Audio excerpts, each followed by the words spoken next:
Saya kira dari situ sudah jelas bahwa Kiai Miftahul Hayar sebagai Rais Ngam seyogianya gitu, seyogianya mengundurkan diri, seyogianya diganti. Dan yang paling tepat untuk saat ini tidak ada yang lain selain Gus Mus, Kiai Mustafa Bisri. Diakui atau tidak, disadari atau tidak, memang pernyataan dari Rais Am itu beberapa waktu yang lalu itu memang sangat tajam dan cukup menggegerkan. Karena kelompok sebelah ini kan selalu bicara bawa-bawa NU, bawa-bawa Kiai Pribumi yang bukan Ba'alawi. Ya sekarang pertanyaannya, misalnya mereka membela Kiai Pribumi bukan Ba'alawi, Rais Am jelas masuk kepada Kiai Pribumi toh. Kalau Rais Am bukan Kiai Pribumi, yang Kiai Pribumi yang mana? Kiai Indonesia. Itu aja atau bagaimana, kan begitu. Dan pernyataan itu sudah sangat tajam dan sore. Tidak bergeming sedikit pun dari yang pertama, Ubaidillah difitnah. Kemudian muncul lagi, ya kalau ada orang mengatakan walaupun seluruh dunia mengesahkan Ba'alawi, kami tidak percaya atau saya tidak percaya, itu bukan manhajnya orang NU begitu. Ya. Kemudian sebelumnya juga sudah menegaskan bahwa kiai-kiai dulu itu tidak pernah mengotak-ngatik nasab yang sudah syuhroh. Artinya sudah sangat jelas di mana pendapat atau pandangan dari Rais Am ini. Itu sepaket juga dengan Ketua Umum PBNU-nya. Rais Am, Ketua Umum PBNU, ya, itu sudah representatif dari PBNU. Sudah menyatakan tegas seperti itu. Ya ulama-ulama sepuh atau ulama-ulama besar di NU juga ya sudah sama ya. Yang muncul berbeda ini kan kita juga kurang tahu ini siapa, kan begitu ya. Nah, satu-satunya yang saya lihat mungkin secara tegas menyayangkan atau menganggap itu sayang sekali ya Gus Fuad ya. Dalam narasinya yang penuh dengan emosional ya, sampai sepertinya hampir menangis, memohon agar Rais Amnya mungkin diganti atau bagaimana ya. Artinya kan kalau harus diganti berarti dianggap ada masalah ini atau apa gitu ya. Dan itu mungkin sinergis juga dengan petikan narasinya Rais Am bahwa saya siap diturunkan ya. Tapi ada mekanismenya, dibully atau apa ya silahkan. Bahkan kalau mau diturunkan ya silahkan. Ya nggak tahu kenapa ada pembicaraan seperti itu. Apakah mungkin memang sudah memprediksi bahwa nanti kalau beliau mempertegas posisinya, maka akan ada narasi-narasi diturunkan. Dan itulah ulama Pak. Ulama itu tidak ambigu, tegas sikapnya gitu ya. Ini sesuatu yang salah, maka apapun risikonya dinyatakan salah, kan begitu ya.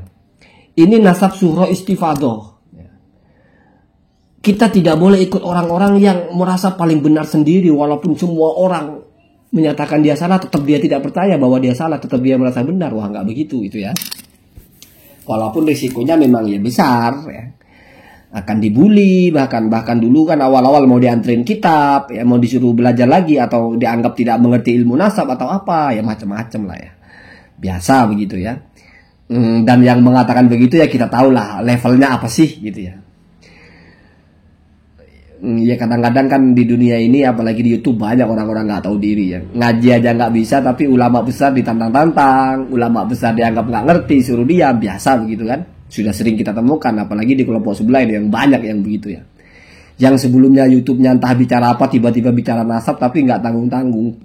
Ulama selevel apapun kalau sudah tidak sepakat, tidak mendukung dengan tesisnya Kiai Haji Madudin itu langsung dilucuti kepakarannya, langsung nggak jadi ulama gitu. Langsung menjadi layak ditantang, langsung menjadi layak dikritik. Padahal yang mengkritik mungkin baca Quran saja belum lolos ya. Itu kenyataan Pak. Di depan mata kita banyak seperti itu. Maka kalau ada orang yang waras ya, artinya waras itu belum terdoktrin otaknya ya. Belum ada emosi kebencian, itu bisa mempartisi ini. Oh ini kelompok orang-orangnya begini kok. Sementara yang menentang, yang bertentangan begini kok. Gampang Pak, gampang. Ini kalau di kacamata saya, ini bukan membedakan antara apa bahasanya ya, sesuatu yang benar-benar mirip, enggak. Ini seperti membedakan handphone dengan sandal jepit gitu ya. Kelihatan sekali bedanya Pak, mana yang handphone, mana yang sandal jepit gitu. Bukan sesama handphone dengan tipe yang sama atau sesama handphone beda merek tapi mungkin kualifikasinya sama, spesifikasi sama, harganya sama, sehingga kita sulit untuk memilih mana yang lebih baik mungkin ya. Tapi ini sepertinya sangat jelas, Pak. Gampang sekali membedakan mana sih yang benar, mana sih yang salah. Kelihatan. Kita kalau tidak punya tolak ukur, tidak punya kapasitas untuk mengukur, selalu saya ulang, kamu harus mengerti warna dulu baru bisa memastikan mana yang hitam, mana yang putih. Sesama hitam, mana yang lebih hitam, mana yang hitamnya di bawahnya. Itu kamu harus punya kapasitas mengukur dulu. Kalau kamu mau menilai mana yang lebih benar, Kiai Imaduddin atau siapa, kamu ngerti dulu apa yang dibicarakan. Kamu punya basicnya dulu. Kamu bisa men-tracking apa pembicaraan Kiai Haji Imaduddin itu dasarnya. Apa pembicaraan yang membantah itu dasarnya. Kalau kamu itu tidak punya, tapi kamu ngotot merasa yakin ada yang lebih benar di antara kedua ini, sehingga kamu tolak kalau ada orang memberikan pembanding, itu nggak tahu diri, nggak ngerti cara ngukur. Tapi kok yes memastikan mana yang lebih akurat ukurannya. Ini logika, Pak. Ngotot sekali tes DNA, kitab sezaman, kayak ngerti betul bagaimana nasab itu dibangun, bagaimana nasab itu dibahas oleh ulama, kayak paham betul.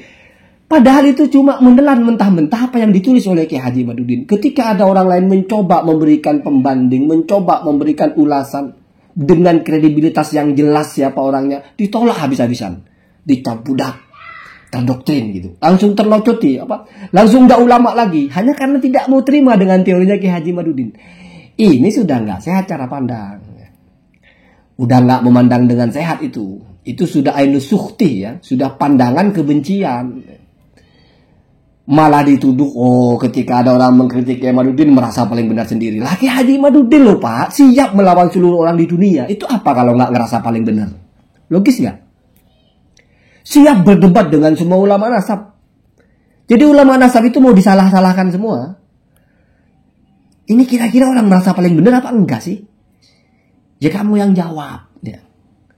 Selalu saya bilang, satu orang merasa benar ketika berselisih dengan 1000 orang, itu nggak waras, Pak.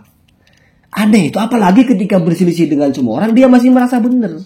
Itu sudah agak masalah itu. Agak masalah ya. Di mana ada kebenaran kok bisa seperti itu gitu loh. Satu kelompok di mana cuma 3 biji atau 4 biji, 5 biji itu ngerasa paling benar, semua orang salah. Sehingga mau kiai, mau ulama kalau sudah menyampaikan bantahan udah langsung auto bodoh. Langsung auto tidak mengerti. Jadi yang mengerti ini saja. Ya saya tidak heran ketika ngotot dengan cara begitu, karena berpijaknya sudah tidak dengan kesadaran ilmu. Orang kalau sadar ilmu, dia nggak ngerti mana yang lebih benar. Mestinya dia itu ya biasa saja ketika ada yang membantah. Nggak ngerti kok mau menilai mana yang lebih benar.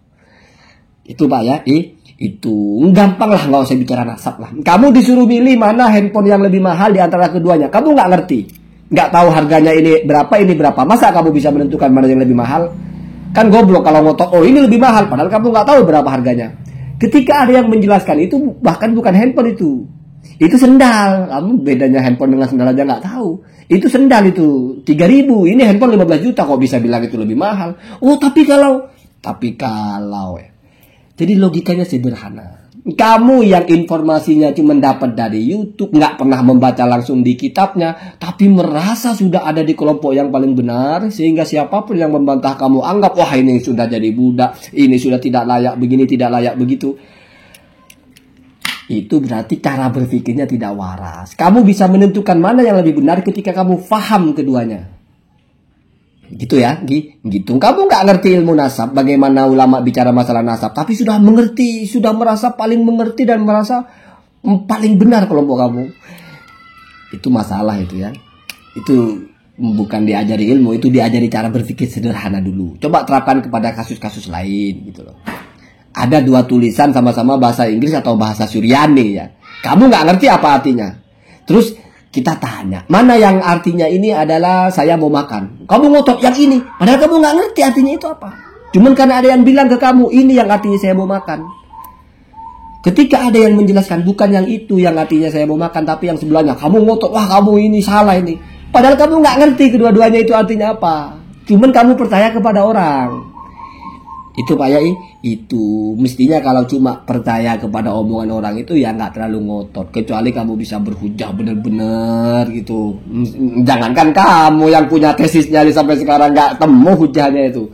Mana sih harus ada kitab sezaman? Nanti kan jawabannya kalau nggak ada kitab sezaman lalu apa buktinya, kan begitu saja. Seolah-olah bukti itu kitab sezaman, padahal dalam bab nasab nggak ada Pak yang namanya bukti itu kitab sezaman, itu nggak ada Pak.